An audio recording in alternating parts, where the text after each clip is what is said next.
tour here in the nature at the middle of Oslo. Guys, it's really nice here at this very moment. It's Sunday and the nature is so refreshing. Guys, I am talking about the serenity out here in the nature.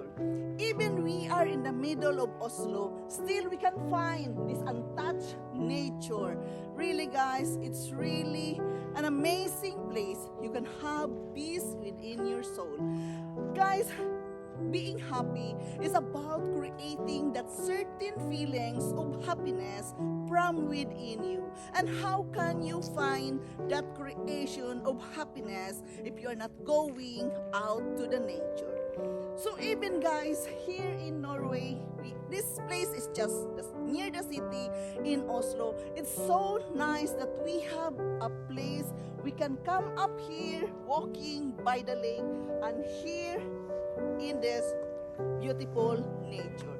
Each and every one of us guys, it's very important that we can appreciate the beauty of nature and find our own serenity out here in the nature. Why? Because it is very important guys that we can have the clarity of mind, especially on the weekend, on Sunday for example, before we are going to start the business of the week.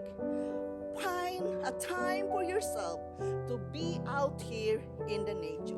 So guys, people here in Oslo, they live in a busy city, busy with their work all throughout the week. But you can see the people here walking out here in the nature during Sunday to charge their energy so they can have enough energy for the coming week. And we all need that. In order to live our best life, we must do the work. We must take action to get out of our own house and go out here in the nature.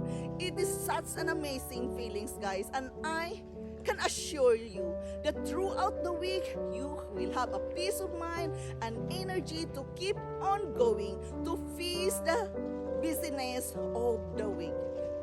Serenity here in the nature guys, it's such an amazing feeling and all of us needed this. So make sure guys, take a moment of yourself to go out here in the nature to charge your energy. Thank you so much guys. I'll get back to you later. This is my share at this moment and I'll get back to you later.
Cozy time by the bridge.